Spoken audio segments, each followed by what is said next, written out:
Welcome to the smartest people in the room. We are glad you are here, and just by showing up, you're already demonstrating your very own smarts.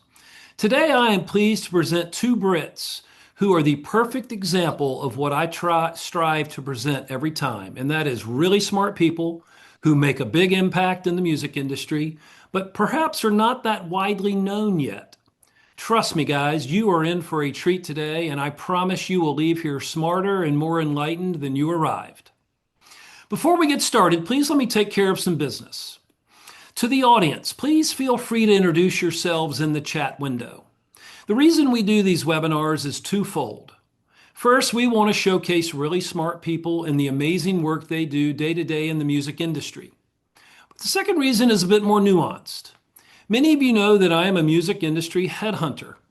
I run the music practice at Turnkey ZRG, and I place music executives in roles throughout the industry.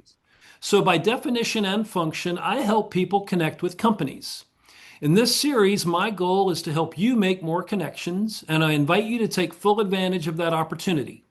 Specifically, I invite you to engage with the speakers and the other attendees in the chat of the Zoom.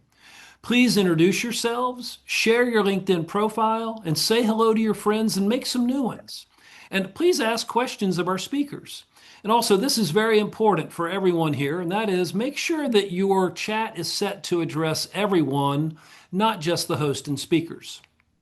I want to thank our program sponsors for without their undying support, we could not do this for free.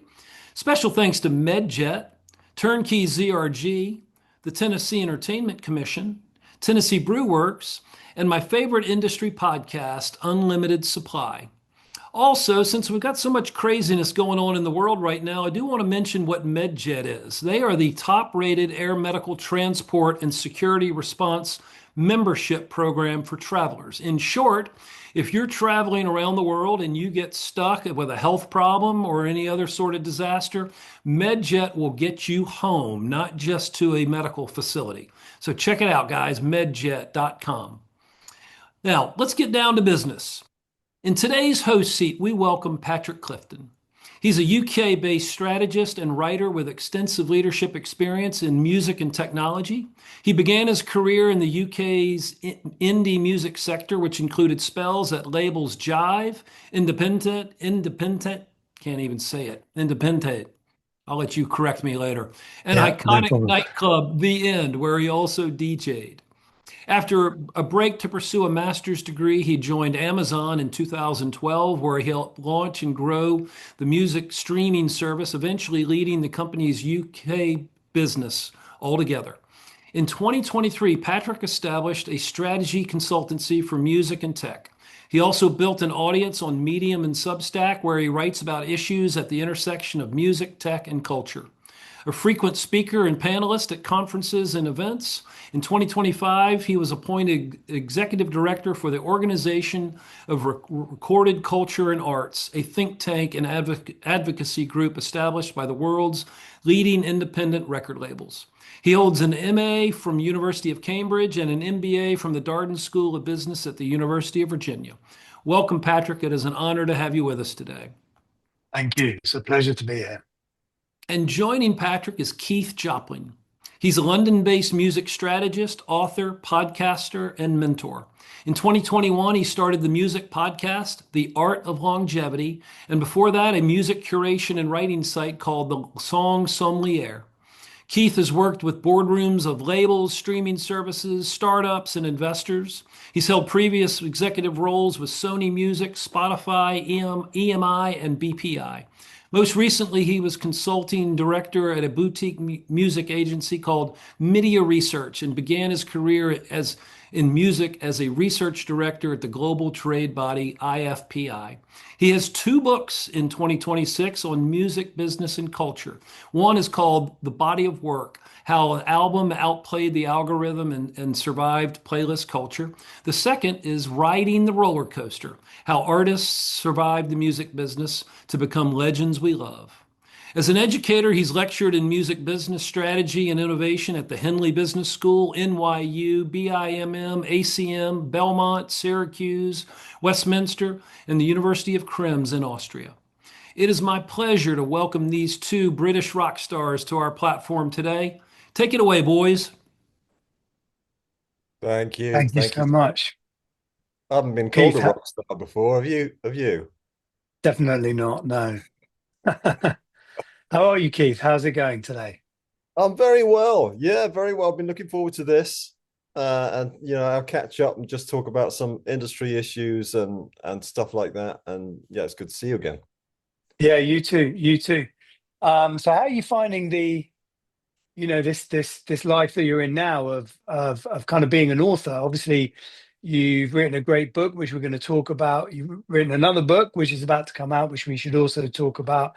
But quite different from your past life, and it seems like you're kind of fitting really nicely into another sort of kink in your career with this writing lark. So how is all that going? Yeah, it's going really well. It's very interesting because I I've always said that I empathize with artists. Honestly, I now feel that I must have been faking it because I now do, because it's this idea of you create something and put it out into the world. And you really do that in isolation. So, I spent a year writing these two books, really a full year. And now, one's been out for a month, body of work's been out for a month. Roller Coaster is out in about a month. And so I just chose to do them close together because they were written at the same time, and I don't want them to date. And they're almost, it is like a double A side, literally. So I'm Mm, trying to come out and work symbiotically across both of them. It's good. It's going well. It's uh it's a definite. It feels like a different phase of a yeah, career. I yeah, mean, your work is out. It's got distribution, so it's in the shops, which is really cool. It's in Barnes and Noble and Waterstones here in the UK, and so you can. yeah. I can see my book next to Rick Rubin's book, and it's kind of like, That's cool.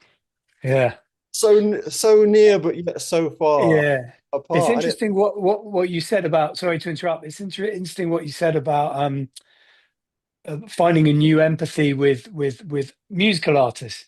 I had a similar experience. I When I was doing a very corporate job, about 10 years ago, to sort of get out of that mind, to sort of give my mind a break from that, I started writing fiction and developing, the craft and going to workshops.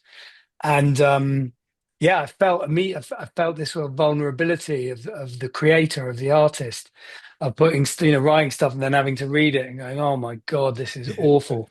And I think before that moment, I don't think I really understood what it's like to be a musician, and yeah, how difficult it is and there's another aspect for musicians as well, which is, you're not just writing stuff, you're performing it as well. So there's this kind of double, you're on in two spectrums, you're laying yourself out there. So yeah, so that's interesting that you found that. But I'm glad, yeah. Hey, listen, I'm glad you're getting books published because that's quite an incredible result, really.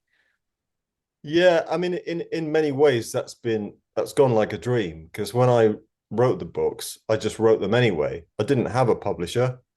I was lucky to find one, and I was lucky to find one that could get them out there quite quickly, relatively quickly, because the book business moves really slowly. I guess it's about the same pace as, probably a bit slower than the record business. But again, it's like Yeah, once you've made something, you're waiting for a year for it to come out, which is kind of interesting as well, because you feel literally pregnant. You're like, I've got to get this thing out there, but you just got to sit and wait. But yeah, I mean, look, the reaction to it's been fantastic. And again, like, to draw another parallel with artists, whenever I talk to artists about where do you get your validation, and I'm yeah, sure we're going to talk about this because yeah, the industry gets its validation from commercial markets, playlist ads, sales, awards, whatever it is. And artists get their validation from somebody sending them a message saying, I played your song at my wedding, or, your song was played at my dad's funeral.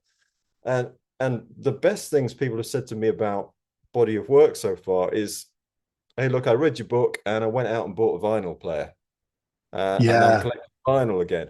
Or I read your book and I just listened to my favorite album in the dark. I'm like, well, that's amazing because it's yeah, changing. Yeah. And that's what it's all about. yeah, yeah. It's interesting, isn't it?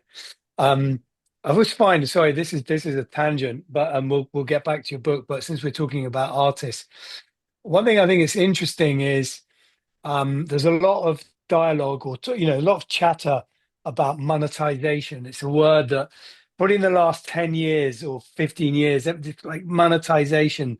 Um, and it seems to be this kind of output that everyone talks as being like some sort of critical validation to an artist's work. Oh, can we monetize it? Are you monetizing?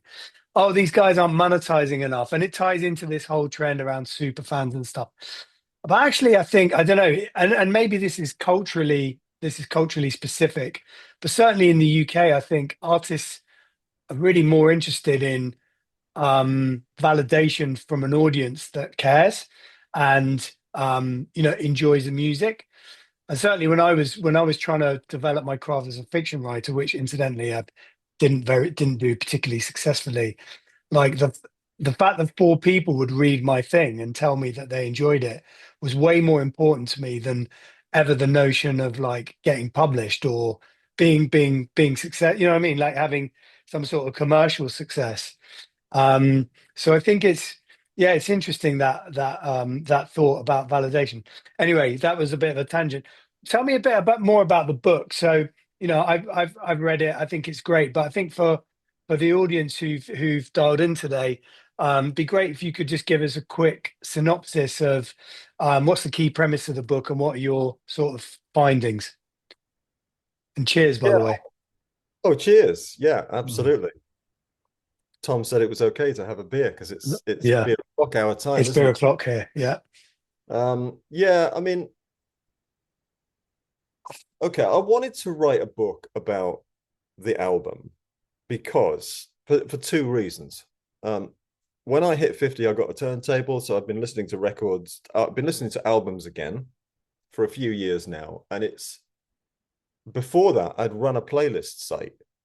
So the song Sommelier that Tom mentioned before, that was my playlist site, which I created because I'd worked at Spotify and Sony, really. And I thought, well, these guys do playlists and they do quite well, but people have always said to me that they love my recommendations and curation. So I just did my own as a passion project. And it actually did quite well. And I really enjoyed it.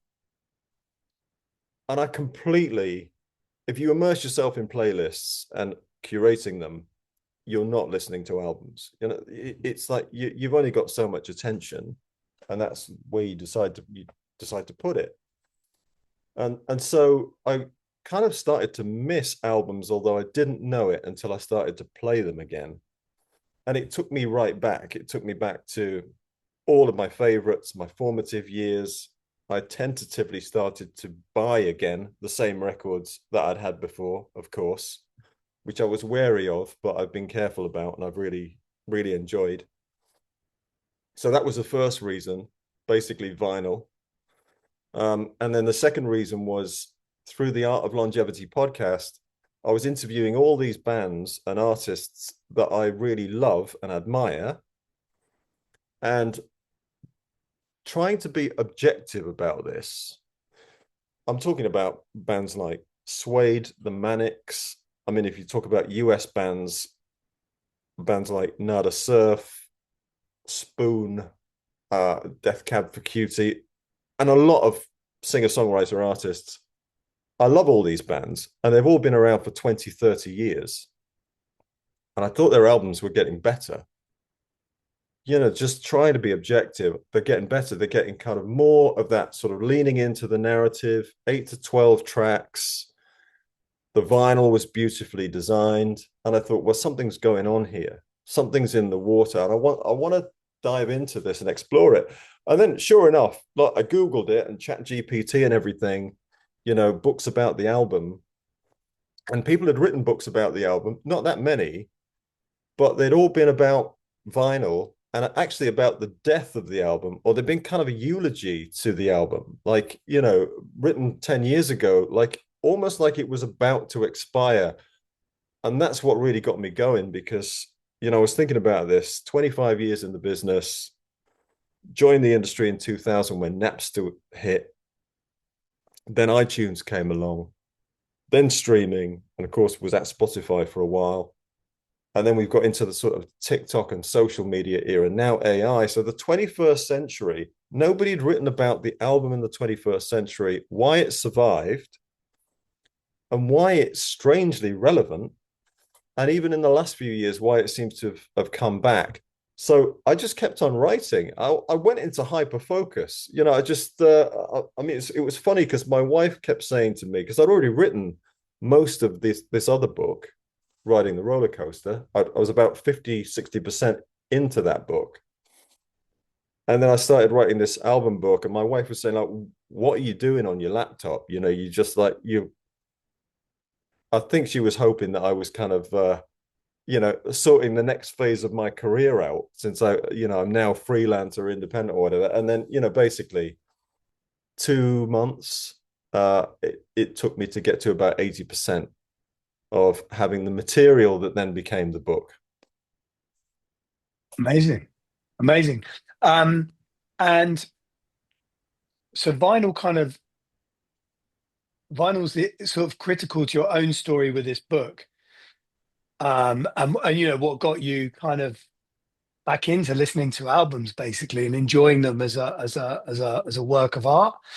Um, how critical do you think do you like is the vinyl renaissance key to the album's renaissance, or you know where does kind of what's the root cause? Where does which one is it? Which one's chicken and which one's egg? Doesn't make Yeah. sense, does it? But you know what I No, mean. no, no, but I know exactly what you mean because it's the jury's still out. Yeah. This is the amazing thing about the book. So bear in mind, as you know, I've spent most of my music career analyzing this or that and strategizing over this or that, you know. So everything is down to the data, the evidence, how does it stack up? And Mm. that's how I've applied my brain to music over the years. And so trying to do this with albums is actually impossible because the data just does not exist. Yeah. First and foremost, the data does not exist. The only way of having data on album listening and whether it's coming back or not is Spotify and the streaming services. And guess what? They haven't really cared that much about the album. No. So and we can get into that in a minute because it's changing as we speak. Yeah, we know how much albums are sold. Yeah, we know vinyl sales. That's about 15% of the business, and it's growing, and that's great. It's a very healthy niche, but even then, we don't know if people are buying and collecting, or there's this stat about 50% of people under the age of 35 don't even have a player, but they're buying their vinyl anyway. Um, so it was really hard. It's really hard to tell whether it is back, but if you do the kind of combination of the analysis, the anecdotal stuff, a lot of the cultural stuff, which is based on reading and what people tell me, it absolutely is. And it's down to a few things, just to summarize this and answer your question. Um, the vinyl resurgence is probably factor number two. Mm. It is still growing. 19 years of growth in the US, 18 years of growth in the UK, Yeah. growth around the world. So it's still growing, but it is niche.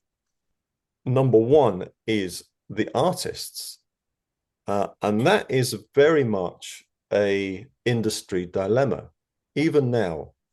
And even when I've been into a couple of the majors just recently, you know, about just doing the talks on this book, and they're still telling me now like they don't really know what to do with albums. But the artists kept on making albums despite everything. Yeah. And there's a little bit in the book where I'm trying to find some kind of inflection point here. Like, when did it change? I'll give you an Mm. example. Harry Styles has just put an album out. That's obviously a massive, massive thing. Yeah. It's been 4 years since he put Harry's House out in 2022. Um, I don't remember a lot about the launch of Harry's House. I do remember he launched it with an article in Homes and Gardens magazine. And I thought that was pretty cool at the time. Get out of the Yeah, industry, do something different rather than just sort of enter the crowd.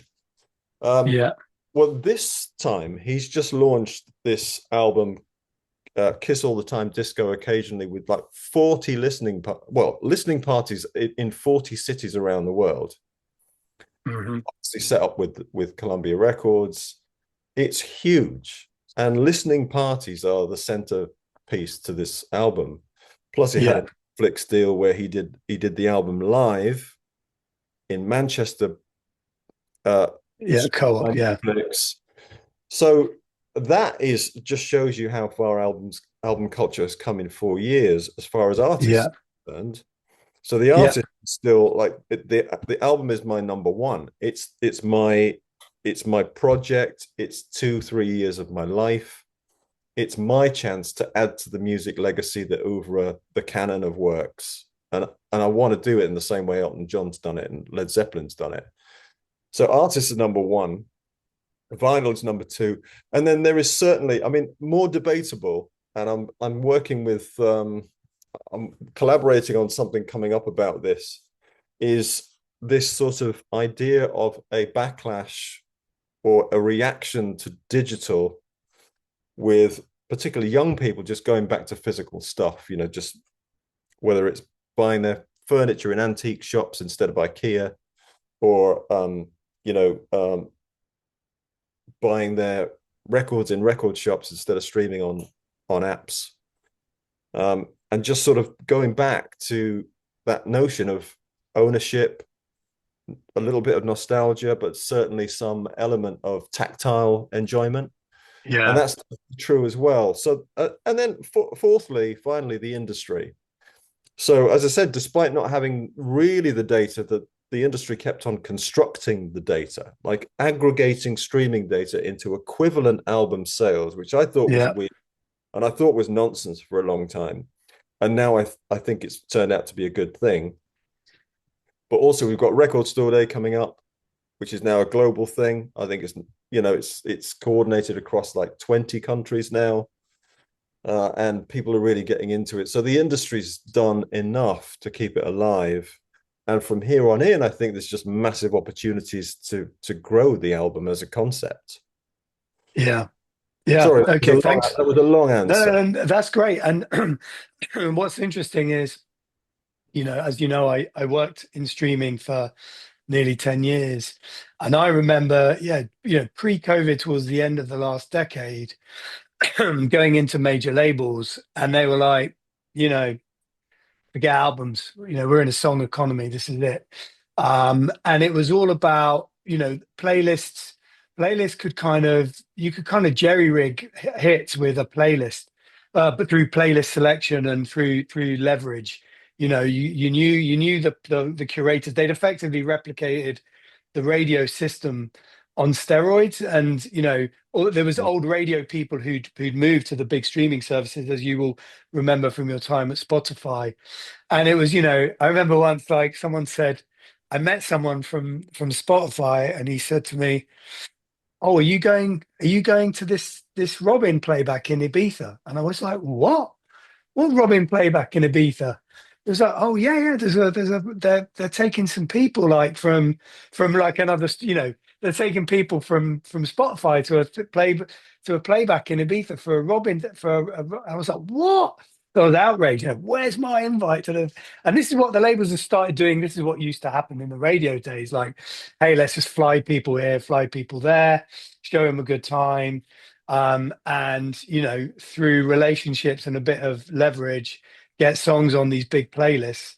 And of course, then they also had data that said you get it on playlist A and hit B is generated, because it will drive X number of streams if it's in position 1 to 5. And so they thought they had that all kind of down, and then COVID, sort of blew that apart. But what's interesting, so if I could just kind of plug Orca, the Organization for Recorded Culture and Arts, that we just use the shorthand Orca most of the time.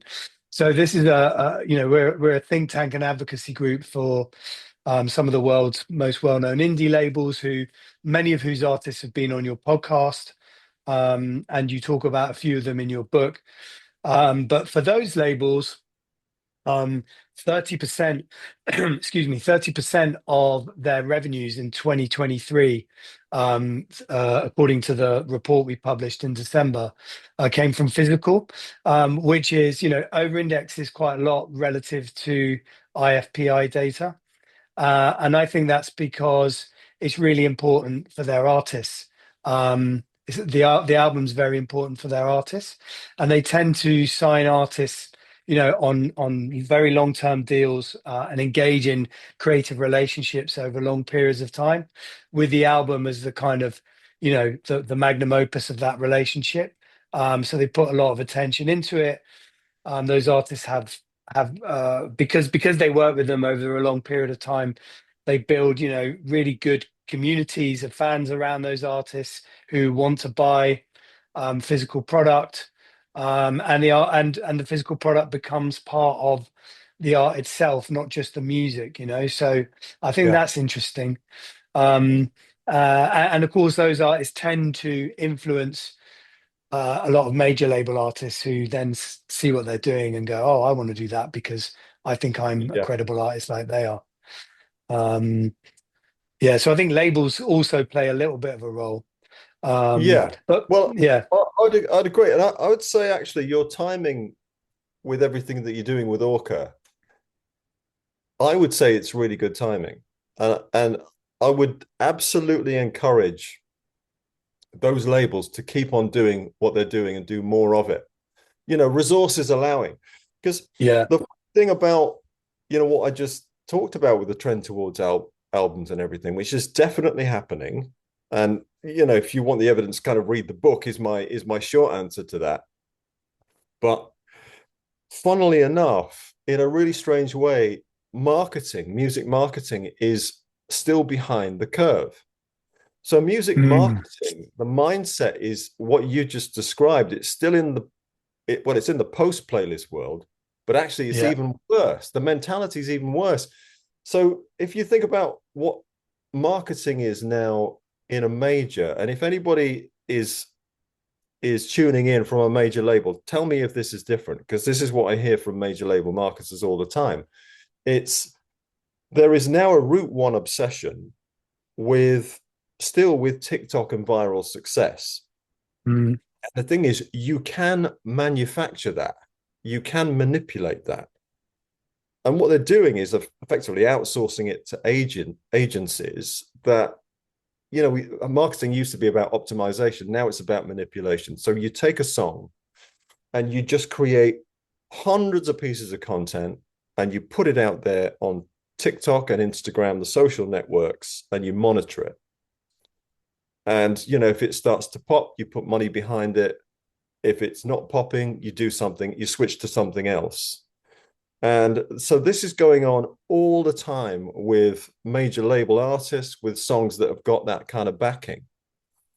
And it's going to be optimized through AI. So it's a fight that you can never win if you're an independent artist on an independent label, because yeah, you're never going to win your share of voice. And now we've got AI coming in as well. So it's like share of slop. You're never going to win your share of that world. So you might as well go in the opposite direction exactly. on your album, focus on the art, go a little bit old school, but also be creative about how you Yeah, get that work out there and really respect the work that you've done. And that's only going to be, you're only going to have the wind in your sails from this point onwards, I think, if you're taking that approach. So I agree with you. don't worry about all the digital stuff that's going on, because that's just going to get worse before it gets better. Do you know what I mean? Exactly. Exactly. Yeah, you have to, and that's, I think, uh, record labels can play a part in that if they're really committed to you as an artist, because they'll have a long-term vision to support what you're doing, and be patient, because it takes a really long time now to be genuinely, credibly successful as an artist, to build a fan base, to get to the point where, you can press 2000 vinyl and sell them, you know what I mean? So, Yeah. and feel, Yeah. and then as a consequence, get people into shows and all of that stuff. It takes a really long time, and yeah, just like, not obsessing about short-term metrics, but really focusing on making the best records you possibly can and being supported to do that. I think that's absolutely critical. Yeah. Yeah, and I think that works in multiple ways for the labels that are taking that approach. So for one thing, you're right, it just takes time anyway. It takes you time to work your way through all of the media that's available and into the culture and eventually to the fan base. That process, takes time anyway. But it Mm. also reflects the fact that that project took time on behalf of the artist. And again, I'll talk about this in the book. The album takes 2 or 3 years to make. I mean, contrary to that tweet from Daniel Ek about the cost of content approaching zero. Again, Yeah, the album it's 50 grand down as an investment, yeah, and yeah, the artist who's paying a lot most of the time, because a lot of albums now get made up front, and then the artist is kind of figuring out, well, who can I work with to get this to market, but they've paid for it. yeah, I think if you're the label and you're repping this project in the marketplace, you've got to respect that and recognize that if this record took 2 years to make, it might take 2 years for us to find the audience for it.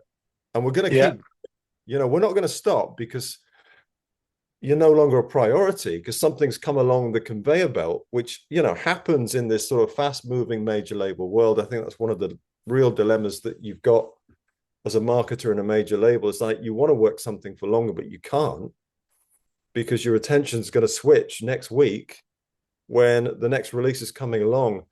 So, patience, it's a really good word, I think, in today's world. But it doesn't make sense when everything's moving so fast. yeah. Yeah, that's it. It's interesting what you say about how the intensity, the labor intensity of creating an album. I remember, I mean, this is years ago, working with, it was the head honcho, the head guy from New Order. I can't Bernard Sumner.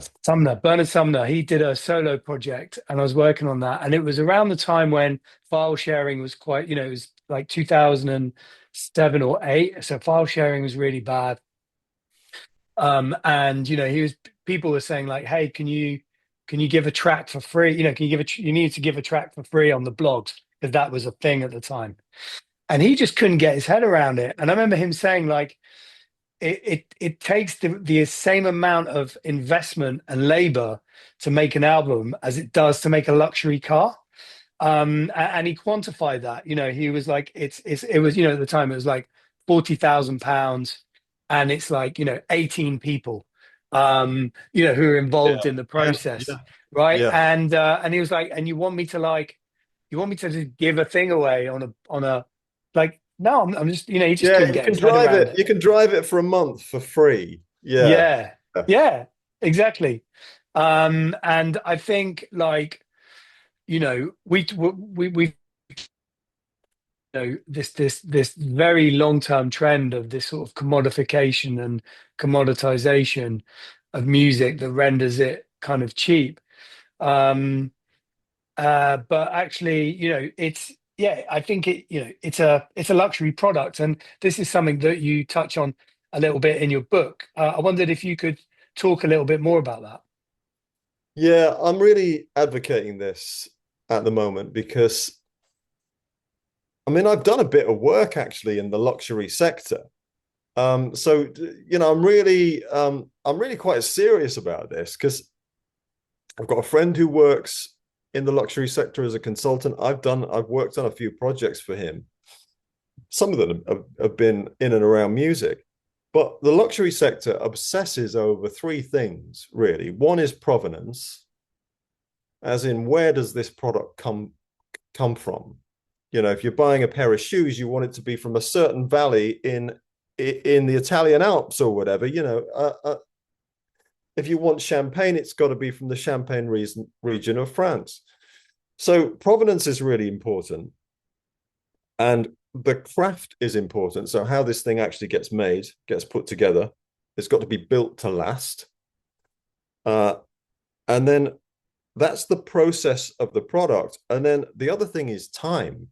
So it's then how are you going to use your time with this product? And if it's a luxury product, the expectation is that it's either going to be a fantastic experience that's going to enrich your life in some way, or if it's a product you're going to buy, it's going to last a lifetime. Yeah. So that all of those things apply really well to music as far as I'm concerned. So one of the things I'm advocating for now is, and it's really good to see, like as I said, with the responses to people who've read the book, like at the book launch, I really tried to focus on that. So I launched Body of Work on stage with two bands.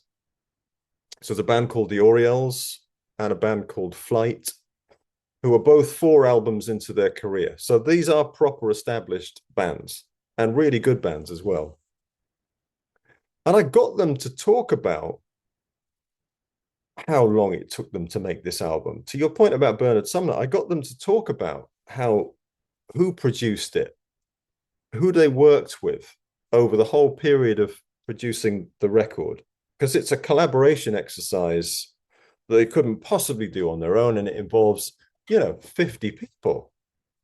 And I asked them how much did it cost you, and the audience, I think, just did a bit of a double take on all of that, because where we've got to as music with music culture and tech, and it's definitely got some benefits to it. Like, I'm not saying modern life is rubbish or anything like that, but we've gotten used to this idea that it's just always available. It's right there. It's super convenient. I just load up the app, fire it up, press play, sit back or do my work or whatever. And you're not thinking anymore about the creative process or the provenance or the craft. And also you're not spending the time with it in the way that maybe the artist would like you to, or the artist intended when they made it. As in, you might just spend some time with your headphones on or in a dark room, or, just on your way to work, staring out the window, listening to it, And so I'm really, really keen on advocating for this. And this luxury product parallel is really true for music. So whatever's happening in social, whatever's happening with this fast-paced marketing and virality and playlisting and all of that rapid turnover stuff, nothing can speed up the process of listening to a record and enjoying it. Yeah, I mean, you can listen to a podcast at 1.5 times or twice speed, because I know people who do that. My daughter actually does that. I'm like, why are you doing that? I mean, she's like, so I can absorb more information. Okay, fine, Oh but dear. you can't do that with an album. You just can't. So you can't scale that bit of the experience. So don't even try. The opposite is to create the discipline to give yourself more time to listen, which Yeah. is the flip side of this equation. And honestly, when I tell my friends that, my hobby now is to listen to a record from start to finish and do nothing else, they look at me like I'm strange, or Yeah. well, what are you, a Yeah. teenager? Like, where do you get this time from? I'm like, because I make the time, you Yeah. know? That's interesting. Let's talk about a couple of things related to that. Um, Firstly, and we touched on firstly sort of analog stuff and then tech stuff. So we touched on the analog renaissance, for want of a better word, and that's definitely a real thing. So I've seen, with my own kids, you know, really enjoying buying records or getting a record as a gift.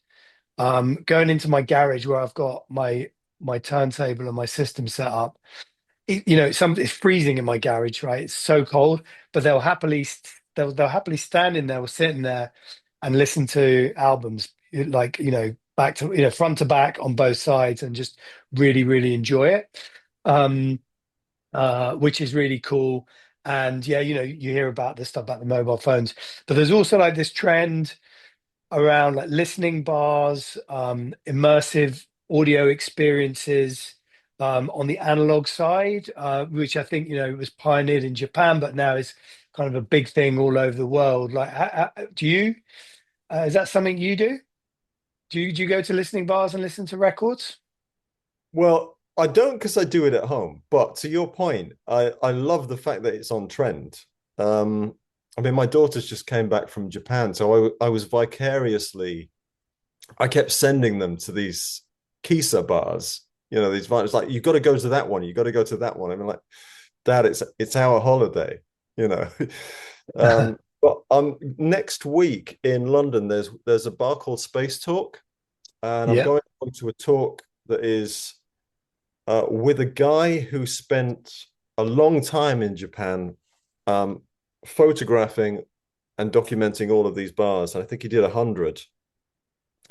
So this trend started in Japan, goes way back to the 50s. But I can't read, I keep seeing, on my phone. I mean, there was a magazine, I think there's Tatler, all this London-based stuff that I have on my phone keeps telling me about these vinyl bars, and literally every week there's one. I've not heard of that one. yeah, They're in Shoreditch, Dalston. I mean, I'm kind yeah, of waiting for them to move west in my direction, because they're yeah, sort of east and south London, yeah, but they're everywhere. And I think it's a really cool trend. Now, I know there's yeah, something a little bit conspicuous about this, yeah, but I don't really care. I think it's just all good in the direction of music as an important part of the culture. And I know yeah, that the bars are also running some really cool events, and they're doing Q&As with artists, and they're doing listening parties. And I just think that's fantastic. And if I'm in my 50s, I've got my setup. I'm happy to sit at home and listen to music. That's how I like it. You can't beat playing music through speakers in a room. But I realize that a lot of people do not have that luxury. mm, And I think it's great that if you don't have that setup, you can get out to one of these listening bars yeah, or go yeah. to an event. And I think And a that's lot of just them have grow. they have open decks sessions where you can bring your records as well and listen to your Yeah. records, which is cool, Yeah. right? It reminds me, well, it's sort of a very different thing in a way, but when I was a kid, so I spent my first 10 years in Brussels, and then we moved back to the UK. And both in Brussels, I remember my dad would take us to this place, and it's basically a library, a records library, and it was like a lending library for records. And so you could borrow records, take them out, take them home, listen. Um, and that was cool. And then there was the same, our public library, modern library, you used to be able to go and get albums out. Me and we'd get like the Monty Python, you get all the Monty Python, like it was all recorded on vinyl, all the Monty Python stuff. We used to listen to that. I was into Yeah. sound effects, a bit weird, but I used to listen to Yeah. sound effects, but that was cool. And I wonder if I doubt it will come back as a thing, but that would create a bit of a social good if we were able to go and borrow records. Um, Yeah, I mean that's still out there as well. I was at the Barbican Centre, and they've got a really good music library, and I was just I was a little bit surprised that they don't say more about it. mm, You might as well start telling people about this because all of yeah, that behavior is coming back, and it's on yeah, trend. It's on trend, especially with young people. yeah, And if you can't spend 30 or 40 quid on a vinyl or whatever, or you don't have the yeah, setup, it's still a way that you can go and enjoy a record in that way. exactly. That's where the ritual comes into it, which Yeah, I know it's overplayed a little bit. But I mean, in on the Art of Longevity, I've just relaunched it. I had a conversation with Oliver Arnold's the other day. I published it yesterday. I mean, it's one of the best conversations with musicians I've ever had, because he just leaned into all of this stuff. And he was saying, like, for the last 5 years, he's just invited friends around. He invested in a new music system. I guess, he's a classical musician. It's going to be good. And they sip a bit of whiskey. They don't talk much, and they play records. And I've heard a lot since I put this book out of people who've got WhatsApp groups, and they're doing the kind of album equivalent of book clubs, Oh, where cool. they might go around to somebody's house and listen to it. But if that feels a bit awkward, what they'll do is they'll just nominate an album. They'll all listen to it during the week, and then they'll just comment about it in on the WhatsApp group, or go to the pub and talk about it. And I think it's one of the ways in which music's come back into the culture in a Yeah, really way. So in that sense, it is really, really important. it's And encouraging. Yeah. there was something you mentioned to me as well. I want to talk about this Spotify listening bar, that because you sent me a link to that as well. I think that's interesting that they've kind of jumped on this trend. Um, but I forgot my train of thought. That's okay. Let's quickly talk about the listening bar, and then I wanted to talk about some of the apps that are prioritizing album listening in a Yeah, sec. yeah, okay. And I've That remembered now as well, so we can go yeah. back to. Okay, go on if you remembered. Let's come back to it, but the album role in the literal value of music, as in the value Yes. of Okay. songs. We'll come back to that. No, listening bars is so yeah, it's interesting. Spotify have apparently opened a listening lounge in London, very much modeled on vinyl listening bars, but it's there to promote their new high definition format. Now it's interesting. For a former employer, I launched a high definition service. Um, and I would say around the same time that Apple launched theirs. I don't really think anyone cares about any of those kind of high definition offerings. I don't think people have really taken to immersive audio in the way that certainly the streaming services hope they would. And they put a lot of pressure on labels to re-record everything in Dolby Atmos or other immersive formats. But I just don't think it's really taken off. I don't think artists are that bothered.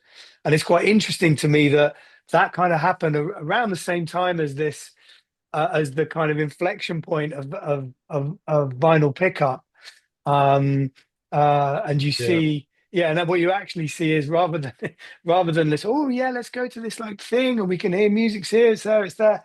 Actually, people are like, no, no, no, let's just get this piece of plastic and listen to it on that in yeah, great stereo. So I thought that was quite funny.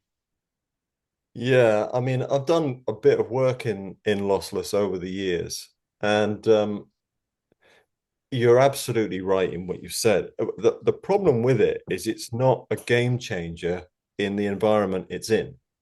Yeah, So, and the environment it's in is basically your headphones. yeah, So, yeah, and music, you know, even on the basic streaming level, sounds okay on your headphones. Now, if you're listening to lossless, yeah, it's going to sound better. yeah, Depends on what kind of headphones you've got and what environment you're in. Are you going to notice, and are you going to care? So I think that's the issue. And to be fair, I mean, Spotify pontificated over this for many, many years. They were umming and ahhing over it. I remember going to see some of the engineers in Gothenburg who were not convinced at all about the mm, benefits of lossless, because it costs a bomb. I mean, Apple, yeah, absolutely, that bet on spatial was massive. yeah, It's cost them a lot. You're right. I'm not sure what's coming back the other way, but the point is really the game changer in terms of listening isn't the quality of the file itself, it's the environment in which you're listening. yeah, yeah, So the step change between listening to music on your phone on headphones, or even if you're blasting it through a speaker, is it's just nowhere near as good as playing music on a vinyl record or even on a yeah, CD through a half decent system. So you yeah, don't need a top end system. yeah, And my setup is pretty modest. yeah, It sounds fantastic just playing it back through decent speakers in a room. That's the yeah, game. yeah, So yeah, I'm glad Spotify's done it, because anything that they do that signals to me that someone there is still caring about music and they can get these projects away and get these initiatives away, yeah, even if it's really just an excuse to kind of push the brand, Yeah. It doesn't matter because at least then it's giving another platform for artists to go in and demonstrate what they can do and maybe talk about it. Yeah. I think they should just cut to the chase and put a vinyl deck in there, to be Yeah. honest. Great. Beyond the listening bars, stick a vinyl deck in there. Yeah, yeah, yeah. Yeah. Okay. Um, we got about 10 minutes, so a couple of other things I want to get to before we finish. One is, so I'm an advisor for a new um music app called Cantilever. Cantilever-music.com is where you can sign up. Yeah, It's a highly curated music streaming service. So it's kind of the antithesis to the current DSP landscape. At the moment, it's early days, so there are 10 albums on the app at any one time. Ideally, there'll be about 30. You'll get one a day. It's a bit like Mubi, the film service for music, yeah, and it comes with a lot of rich journalistic context. And the idea is um, that a group of curators are finding really great albums, putting them in there, and you've got a month to listen to those albums, discover them and read about them and kind of get immersed into that world. And then they're not the only service that's doing that. There's a few others. What do you think about those developments? yeah. I think a lot of it is down to the execution. Um, I would say that curation itself, it's one of these really difficult things to actually put a value on. Mm, I mean, you can curate and be a curator for people, and a lot of music media and blogs and things like that are already doing that. It's very hard to charge for it and to put a monetary value on it and make it a service. But yeah, I mean, Mubi's still around, right? yeah, And as far as I can tell, Mubi's doing all right. yeah. And Movies big and it's making money. yeah, yeah, and it's a competitive world, right? I mean, that is a massively competitive world with you've got Netflix and Paramount, HBO Max, and all of those big guys. Yeah, So yeah, if that can do all right in that space, I reckon Cantilever can do okay in the streaming space if it gets the execution right. And I was thinking about this because, for one thing, this whole idea about discovering albums, you need to. I was thinking back to the 70s because I read this fantastic quote in. I'm trying to think of the biography of who it is. It doesn't really matter, but it's all based in the 70s. And in this book, they buy a turntable, and then they're really stuck because there's too much music coming out. This is in the 70s. And I guess the 70s was the album era. But there's always been too much choice. yeah, But if you can, it sets you free to be limited by the choices that you have. It's this tyranny yeah, of choice. We're just hit yeah, all the time. That waterfall coming at you. yeah, He values the what music is and raises your anxiety. So I like the fact that with Cantilever, you can step away from that. You trust in the curation.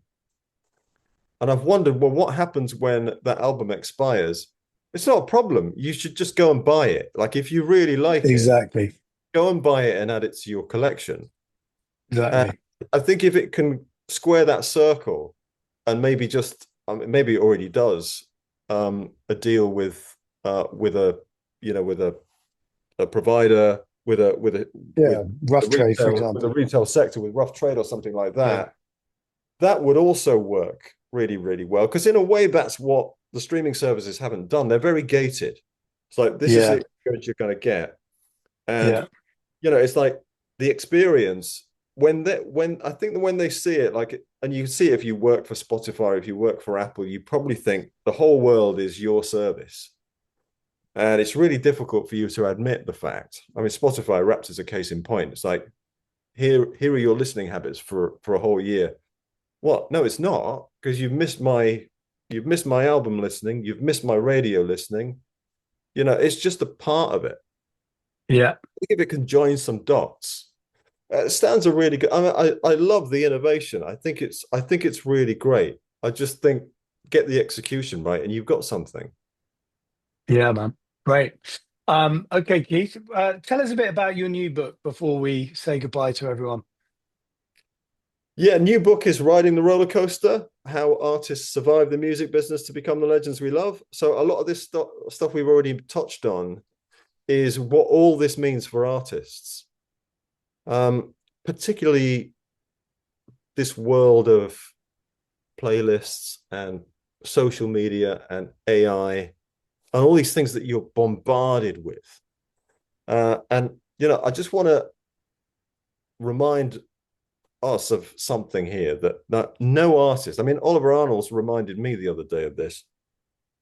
No artist gets into the business to make music so that they can be on a playlist or get a viral video. That's Mm, just not why they do it. no. They want to make art and they want to entertain. They want a fan base and they want a career, but they do not want all of the nonsense that is in between making a record and playing it to an audience. All that stuff in between is that they're not that interested in it. Um, and so this book is sort of about, ultimately, it's about remembering that, because I think the minute you step into making commercial music, people are trying to pull you and push you into a different direction. As you said with the Bernard Sumner example earlier, people are trying to tell you need to release this music here, you need to post on social media every day, you need to create this content so we can put it over here. And no, most artists don't want to post on social media. It's a chore, it's an obligation. They don't care about it. So Yeah, it really is about, like, how do you resist all of these temptations and all of this gaslighting that's put in front of you? And I didn't feel like I'm not qualified to tell people about that. So it's the distillation of all of the interviews I've done on the art of longevity. So this is basically, I'm just being the vessel to channel all this information and all of these wisdoms and anecdotes from people who've done it. They've been there and done it. They can't give any advice, but they can tell their stories. And I can turn it into a kind of an inspiration. It's not a mark, it's yeah, not a one of how to put your music out there. There's tons of books about that. This is more about an inspiration in how to build belief, um, how to really be open to opportunities that are coming to you, but not get distracted, how to yeah, focus on art and realize that that's what's important. So it's in two parts. There's like 5 super highways to longevity. That's very clear, and it's sort of past, present, future. And then it's 20 lessons of longevity. And I've started a LinkedIn newsletter around some of those as well. So this is aimed at artists. It's probably aimed at people who work with artists, and it's aimed at the music fan who kind of wants an insider view. And to the point earlier, just want to understand a little bit better where the artist is coming from and what it takes to make this stuff, and the amazing belief that you need to have to yeah, hold to it and keep making music, especially these days when there's no obvious path to fame and fortune. You know, yeah, there are many non-obvious paths to just getting by as a kind of working or middle class artist. And we want that to keep on happening, because as artists make more music and they get older, they do get better. yeah, And creativity ebbs and flows, hence the roller coaster analogy. It's true. And my message to labels is that, don't forget that, because when you get wrapped up in all the crazy shit that's going on with TikTok and now AI, you might be just forgetting about the idea of the artist being an artist. yeah. Keith, there you go. Landing on a big one. Um, well, I think we're out of time now, pretty much. So Yeah, thanks very much for answering all my questions and for the chat. It was great. yeah, thank you, really enjoyed it. Let me jump back in here, boys. That was a really, really interesting discussion. And since we're talking about so much music and the music we listen to, I can't let you two, I guess, album experts go without telling us what was the very first record you purchased with your very own money. whether it was a CD or a cassette or whatever. What was the first physical piece of music you purchased Mm. with your own quids? For Yeah. me, it Go was on. for me, I think I was thinking about this. I bought a single called it was the theme tune to a TV show called Monkey, which was a Japanese TV show. But I bought that like in a secondhand, that was like in a thrift shop. So I don't think that counts. Probably the first new album was a Motorhead, I think it was Motorhead's first album on cassette. And I bought that on cassette because my mother didn't really approve of me like listening to that kind of music. Banger. Snuck it in. Yeah, cool. That's a cool one. That's a cool one. Well, for me, in terms of singles, so 45 single was Hit Me With Your Rhythm Stick by Ian Oh Dury. yeah. That's the first single I bought with my own money. And yeah, similar to you, Patrick, is that when I got it home, I played the single a few times, like the A side. And the B side was There Ain't Up Been Some Clever Bastards, open brackets, lucky bleeders, close brackets. And I was kind of a prudish kid and I was scared to play it in case my parents heard it. So I turned it down. I was literally, I think I went red. I blushed in my room on my own playing it. And then albums wise, I mean, I talked about this recently. I got the first two Madness albums. I'm older than you, Patrick. I got the first two Madness albums, but I think they were bought for me. I got Queen's Greatest Hits, which was also a Christmas present. But and I talk about this in the book. The first album I ever bought with my own money was News of the World by Queen. I got a job picking potatoes and planting onions, and I do that for 2 days at the weekend, and I got a fiver, which was enough to go to the department store in my home city, record department, and buy the one copy of each Queen album that they had. And I did that for each week for throughout the summer, and gradually collected the Queen albums, the first 10. That's beautiful. So how many records do you own now, Keith? How many pieces of vinyl do you have in your collection? Not that many. I would say maybe around 300 to 400. I haven't counted. Yeah. But of course, all those early vinyls I had, I let them go. All my CD collection went to the charity shop or car boot sale or junk shop. And I'm kind of collecting again, albeit with some reluctance, knowing that Hmm. I've had this album before, and it sounded better the first time around. Patrick, how about you? How many records do you own? I've probably got, I don't know, but somewhere between one and 2,000. But um, I was a sort of C-list DJ for about 3 or 4 years, 5 years. So I collected a lot of 12-inch records. There's a lot of that's 12-inch records. Um, but yeah, thankfully I sold quite a few at some point, but I managed to hang on to a few as well. So that's I'm pretty pleased about that now. Oh, very cool. Well, gentlemen, thank you very much for indulging us today. This is a fantastic discussion. Keith, congratulations on the success of your first book and now your soon to be second book, or at least Thanks, the Tom. latest book. I don't know if it's your second in this year. How's that? Um, and Patrick, thank you for conducting a wonderful conversation between the two of you. I really appreciate it. To My the pleasure. audience, I promised you'd leave smarter and more enlightened than you arrived. I think we delivered.